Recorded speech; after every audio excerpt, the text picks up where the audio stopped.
One में जहाँ हम आए हुए हैं बहुत बीहड़ जंगल है, साधन कम है, पर साधना यहाँ बहुत उच्च स्तर की है। यहाँ के भोले भाले वनवासी तब तो जो है भगवान राम इन भोले भाले वनवासियों को मिलने के लिए ही 14 वर्ष वनवास आए थे। इन लोगों का जो भाव है वो भारत क्या विश्व के किसी भी कोने में नहीं है, और हम इस भाव के जीवन पर्यंत ऋणी रहेंगे।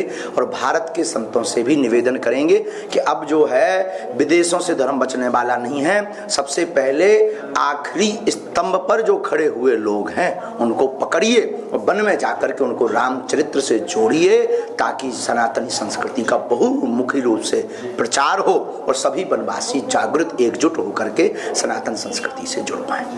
गुरुदेव, पिछला आयोजन लंदन में था और ये आयोजन सीधा जंगल में। हमारी जिंदगी में विरोधाभास निरंतर रहा। अर्श से फर्श की यात्रा, फर्श से अर्श की यात्रा। जिंदगी में जब जब मान सम्मान बढ़ने लगे, जब जब महिमा बढ़ने लगे, उतना भजन ज्यादा बढ़ा देना चाहिए।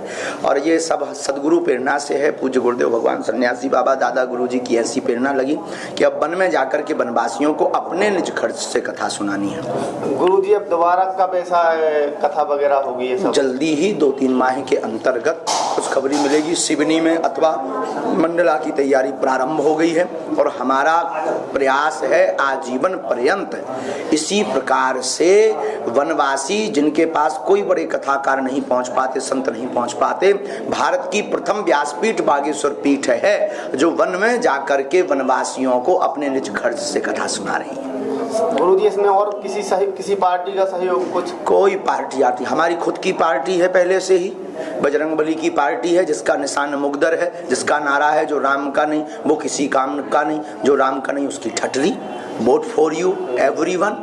गुरुदेव, क्यों इसकी आवश्यकता पड़ी कि रामचरितमानस में तो सबरी पहले से थी, केवट पहले से थे, लेकिन आपको क्यों ऐसा लगा कि इन चरित्रों को अब प्रकट करने की आवश्यकता है? क्या कन्वर्ट? अनेकानेक विधर्मी लोग, अनेकानेक मिशनरी लोग भोले भाले भक्तों को छोटा सा लालच दे करके झूठ प्रकार का वेद का ज्ञान, झूठ प्रकार का शास्त्रों का ज्ञान और शास्त्रों को मिथ्या बता करके उनको जो है दिग्भ्रमित करके उनको और उनके पूर्वजों को नरक में डालने की स्थिति बना रहे हैं। और साथ ही साथ हमारी अक्षुण भारतीय संस्कृति को खंड खंड कर रहे हैं। उनके मुंह पर तमाचा मारने के लिए ही बागेश्वर धाम से सबरी माता का प्रसंग, केवट का प्रसंग, निषाद राज का प्रसंग लेकर के हम वन में आए हैं, ताकि ये भोले भाले वनवासी अपने पूर्वजों के आदर्शों को, अपनी वीरता को ना भी भूल जाएं। ये वनवासी हैं वीर, राम जी हैं रघुवीर।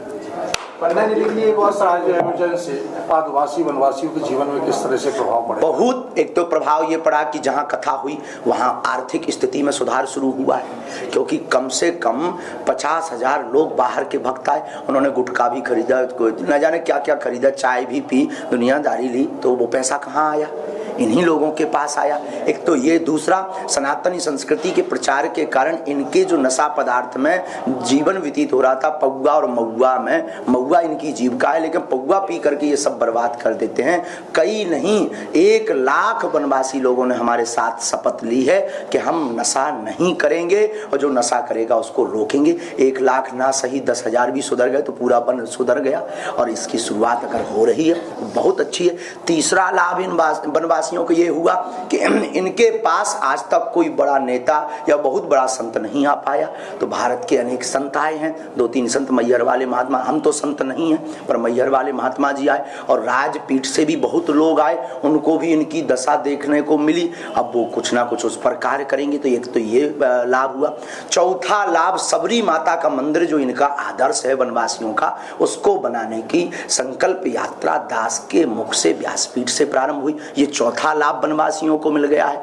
5वां लाभ, 3 दिन तक भंडारा, और इस प्रकार से अपने आदर्श और सनातनीय संस्कृति में डूबने का उनको पहली बार जीवन में इतने साल बाद मौका मिला। ये भी इनके लिए एक बहुत ही सौभाग्य का विषय है। 6वां लाभ, इनको सब पिछड़ा और बिछड़ा कहते थे, जो पंडाल में सिर्फ ताली बजाने के काम आते थे, वो भारत की प्रथम व्यासपीठ बागेश्वर पीठ है जिन्होंने इनको मंच पर चढ़ा करके VIP को ताली बजवाने पर मजबूर मजबूर कर दिया। ये छठवां लाभ इनको हुआ है। सातवां लाभ वनवासियों को बहुत प्रकार से यह हुआ कि अब शिक्षा के क्षेत्र में इनकी उन्नति होगी। अब यह रामायण भी पढ़ेंगे, अब यह गीता भी पढ़ेंगे, अब ये शिक्षा की ओर बच्चों को प्रेरित भी करेंगे। नहीं करेंगे तो आपकी भी जिम्मेवारी है, आप भी हमारी तरह आते रहिए, इनको जगाते रहिए, तो और बाकी बचे लाभ भी प्राप्त हो जाएंगे। पन्ना को ही क्यों चुना और रामायण भी बांटी है? वाह, पन्ना जो है कल्ला क्षेत्र जो 100 किलोमीटर और 60 किलोमीटर के अंतर्गत ये पठार है,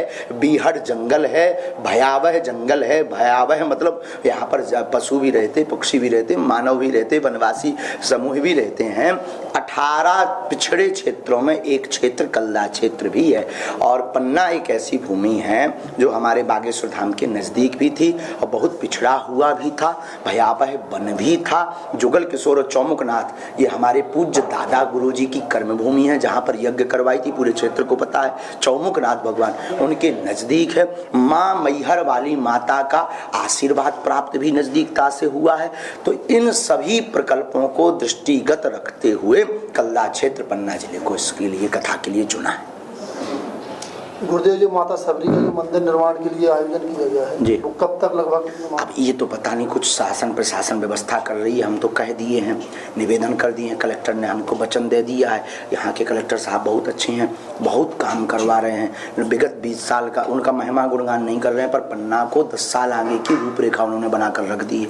तो सबरी माता के मंदिर के लिए उन्होंने हमें वचन दिया है, बहुत जल्दी बनेगा। नहीं बनेगा तो हम हैं, आप हमको बताइएगा, याद करवाते रहिएगा और आपसे भी हम कुछ सहयोग लेंगे फिर।